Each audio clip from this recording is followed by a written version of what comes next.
Good morning, dear students. Welcome back to the session of English grammar classes, and I am your English teacher, Mrs. Reena Parade. We were on the topic the tense, and as you know, we are studying it for classes 6 to 12.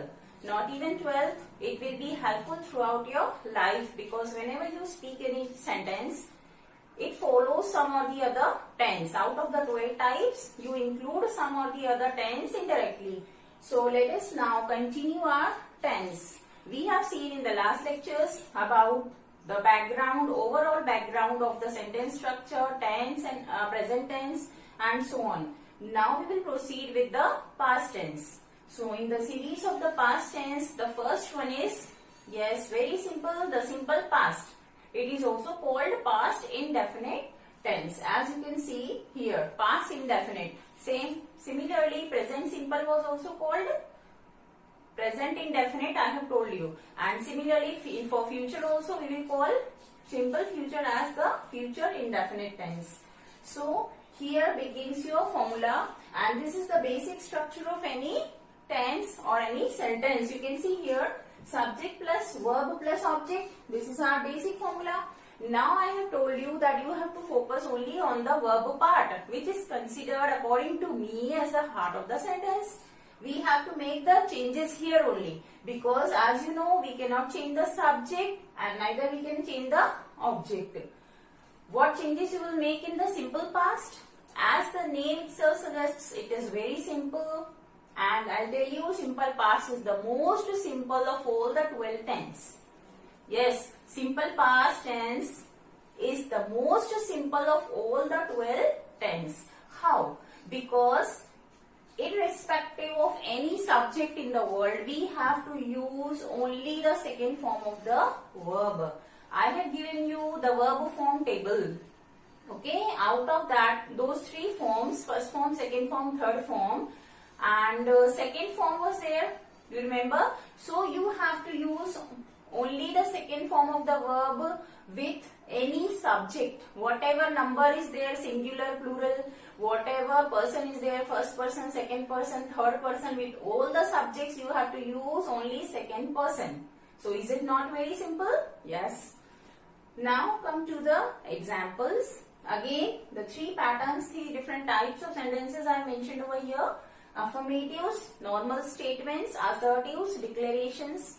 Then we will make it negative. How to make that negative? You already know, the tricks are the same. And then interrogatives. Again, the tricks will be the same. Look here, first example of the affirmative. Affirmative doesn't mean assertive. Children, there is a difference between affirmative sentence and assertive sentence. Assertive sentence means a normal statement spoken by the speaker or the first person. And affirmative means the statements in yes, positive statements you can say. Positive, negative and interrogatives. And these both can be assertives also. And interrogatives can be negatives also. Yes. So affirmative types, he ate an apple. He ate an apple means in the past time he has eaten. Now you see, ate. There is no helping verb. I have told you in my earlier lecture that in the present simple and the past simple we will not use any helping verb. Only these two tense are the exemptions. Other all 10 tense we will carry the helping verb. Look over here, directly it is the main verb. He ate. And what is the main verb? Root verb of ate? Eat. The first form is eat. And it is the second derived form of eat. So you have to use directly ate. And here your tension is relaxed since you don't have to look at the subject. Okay, find out the main verb. Make it second form and keep it here. Your simple past will be completed. Okay, he ate an apple. He has eaten some time before in the past time. That's why we are using the second form. Look here, I took dinner yesterday at 10 p.m. Okay, I took dinner. Took, main verb. And what is the root verb? First form, take. Take. So, take. Second form is took. Take, took, taken. This way, all the three forms should be in your mind. That's why I have told you to learn them by heart. Otherwise, you got stuck here. What will be the second form of eat? So eat, ate, eaten. Immediately it should come to your mind. I took dinner yesterday at 10 p.m. Yes, yesterday, see, this word also denotes that it is in the past activity. At 10 p.m. in the night, yesterday, one day before, I took dinner. So in the past time. Then to make it negative, again the same rule follows. We have to put a not, I have told you, between the helping verb and the main verb. Here you will get problematic. See here. Since I have written like this, he ate an apple, whatever. So now here there is no helping verb. So what will you do? No need to get worried. You remember when I gave you the helping verbs table? Yes, in one of the lectures I have explained you about the table of the helping verbs. In that we have seen what are the helping verbs we have to use in the present tense, what are the helping verbs you are supposed to use in the past tense, and what helping verbs will be followed in the future. For in that we have taken did. Do you remember? Yes. DID, did, you have to use in the simple past tense, irrespective of any subject. So here, since there is no helping verb, where do we have to? We have to put the not. So where do we put? We will write like this. He did. And since we have to make it negative, we have to put a not between the main verb and the helping verb. Here your main verb is. But children, one more thing you have to remember. Two verbs. Both the verbs, helping verb and the main verb, both cannot be in the past tense. Clear? If you are using directly the main verb, it can be in the past. But if you are using both the verbs together, that is the helping verb and the main verb, if helping verb is in the past, you will not use main verb in the past tense. It will take the first form. Clear? The main verb will take the first form. So what it will become? Eat. Okay? It will become eat. And then now we have both helping verb and main verb. Now we can easily put not between them. Yes. So now what is your sentence? What your sentence have become? He did not eat. He ate. He did not eat. Don't say he did not eat. No. Main verb and helping verbs both will not be in the second form. Okay. Did is also second form. Ate is also second form. So he did not eat what? An apple. Object cannot be changed. You know it. He did not eat an apple. So this will be your negative negative in the past. And how to use this first form? Two things you have to remember for making negative. Did and first form of the main verb. Here, come to the example. Second, I did not take. Here, what was our sentence? I took dinner. Took. I took. Let me rub it out. Look here. I took. Directly second form of the verb. We don't have helping verb here. So what you have to do? It is simple past. You have to add here did. I did. Then took. First form of took. Take. And not between the two. Helping verb and the main verb. This is helping verb. This is the main verb. You have to put not. I did not take. It will become I did not take. What I did not take? The object dinner. I did not take dinner yesterday at 10 p.m. Means in the past time, I did not take dinner. So this is the way to form negatives in the simple past. Okay, you have to remember here 2 points. Then comes the interrogatives. Interrogatives, let us see. There are again 2 types, yes or no type of questions and WH questions. In yes or no type of questions, your answer will either be yes or no and they start with a helping verb. Like we have to use what helping verb in the past? Did. Yes. So did will come in the beginning. Did you eat an apple? What will be the sentence structure? Same like other interrogatives. Only in the beginning we have to use did as the helping verb. So you eat an apple. Look here. You eat an apple. Normal assertive. We will place did. So did will be your helping verb in the past. So in the interrogative, it will come in the beginning. Did you eat an apple? And don't forget to put a question mark at the end. Okay. Otherwise, it will become assertive, and that too it will be wrong. Neither it will be assertive nor interrogative.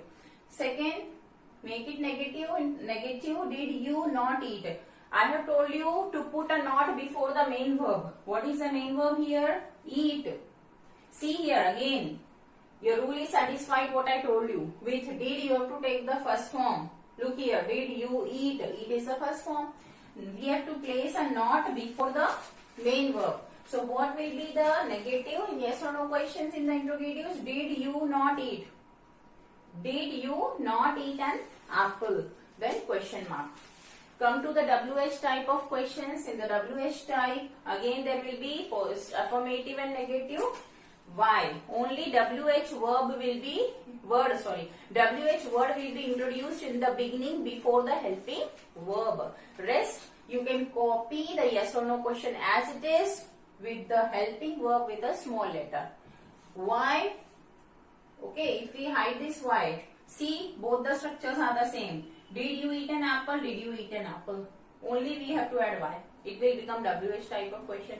Why did you eat an apple? Or if you have to make it negative interrogative in the WH type, place a not before the main verb. Why did you not eat an apple? Okay. So this is the way to form assertives, affirmative, negatives and interrogatives in the simple past tense. Now the main thing is when to use the simple past. Let us recall all for a second, revise for 1 minute. After that I'll tell you the usage. When do we use simple past in our daily life? Look here, you have to change the verb only. Our basic sentence structure is subject plus verb plus object. Where do we have to make the change? In the verb part. And what do we have to do here in the simple past? Second form of the verb. Children, if you remember the verb form table and the names of the 3 different verb forms, the name of the first form was present, name of the second form was past. Yes, so second form was past. So you have to place that second form directly. In the affirmatives, second form. Okay, no problem is there. In the negatives, you have to introduce the helping verb did. And then not plus main verb first form. 2 things are there to remember in the negatives. You have to introduce did after the subject and place the not between. After that, main verb, make it first form. In the interrogatives, in both WH type and yes or no type, did will be introduced with the first form of the main verb and not will be placed before the main verb. Now we have to see the usage of this simple past in our daily life. When do we use it? Okay. So this simple past tense is used for the actions which occurred in the near past or for those actions, either for those actions which occurred in the near past or for our habitual actions of the past. Okay, in the past, if we had the habit of something, for those habitual actions in the past, we have to use simple past. Second, you have to use simple past for the near activities which occurred in the near past. Near past means some time before. And third, it is also used with the past perfect tense. When it is used with the third tense of the past perfect tense, when 2 actions take place simultaneously and one will happen before the second. So for that activity which has happened secondly, out of those 2 actions, the action which has occurred first, that will take the simple past. One example I will give you. When I reached the station, second form, the station, the train had already left. Since you are not aware of past perfect, I have not told you. So you will understand it later when we study the past perfect. So when I reached the station, the train had already left. In the second sentence, the train had already left. Which is this activity? The train had gone later or... Okay, children, it will be clear to you more when we study the past perfect. So we stop here with the simple past and now we are going to see the second of the past, that is the past continuous